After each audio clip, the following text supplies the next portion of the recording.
Tuhan menciptakan makhluk di dunia ini, ada yang hidup dan ada yang mati. Contoh makhluk yang hidup di dunia ini adalah manusia, hewan, dan tumbuhan. Manusia seperti kita adalah ciptaan Tuhan yang paling sempurna.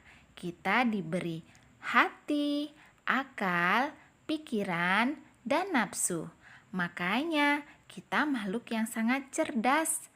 Manusia bisa berbicara, bisa bergerak, bisa makan, bernapas, berkembang biak, dan ciri-ciri lainnya. Manusia sangat sempurna. Dari kepala sampai kaki dilengkapi semua anggota tubuh yang diciptakan oleh Tuhan yang bermanfaat untuk kehidupan kita sehari-hari. Manusia ada yang berkulit gelap seperti orang Afrika, ada yang berkulit putih seperti orang Korea atau Cina. Kemudian ada yang berkulit sawo matang atau kecoklatan seperti kita orang Asia. Ada yang berbadan tinggi seperti orang-orang Arab atau Eropa. Sedangkan kita orang Asia cenderung lebih pendek. Nah, anak-anak, sekarang hewan. Hewan adalah makhluk ciptaan Tuhan yang memiliki takdir mengikuti nalurinya. Jadi mereka hidup bebas karena tidak memiliki akal dan pikiran. Jika dia lapar, dia akan mencari makan. Dan saat dia merasa terancam, dia akan menyerang kita. Jika dia merasa tersakiti ataupun merasa takut, dia akan lari. Nah, anak-anak jangan ganggu mereka karena dia bisa menyerang kita dan berbahaya bagi kita. Hewan dapat dibagi hewan yang hidup di darat seperti hewan yang berkaki 4 dan berkaki 2 yaitu sapi, kambing, kerbau, gajah, dan ayam atau bebek serta masih banyak lainnya. Kemudian hewan yang hidup di air seperti ikan, cumi-cumi, gurita, dan masih banyak lainnya.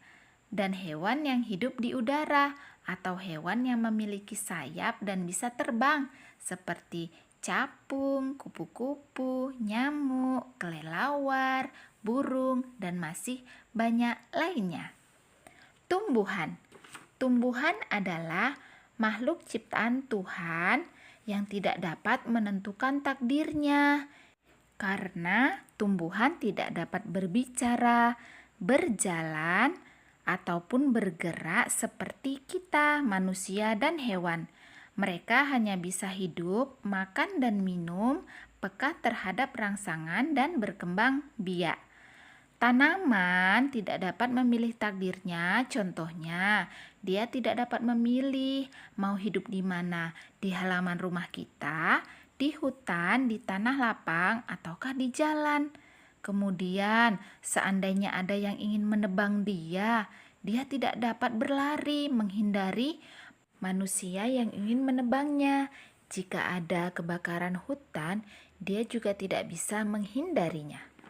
Nah, anak-anak, tumbuhan-tumbuhan ini dapat dibagi seperti pohon yang memiliki batang yang besar, kokoh dan berumur panjang seperti pohon kelapa, pohon pinus, pohon mangga, pohon durian, dan lain sebagainya. Dan ada yang berumur pendek seperti sayur-sayuran. Ada tomat, cabai, bawang, wortel, dan lain-lain.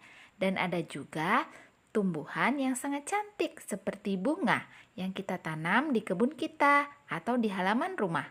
Kemudian ada tumbuhan liar seperti rumput atau tanaman perdu.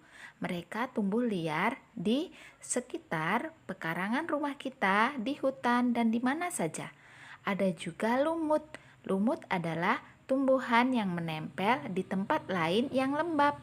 Nah, anak-anak, demikian tadi pembahasan kita tentang makhluk ciptaan Tuhan, yaitu manusia, hewan, dan tumbuhan. Selamat belajar di rumah ya anak-anak. Salam sehat dari Bunda. Assalamualaikum warahmatullahi wabarakatuh. Bye-bye.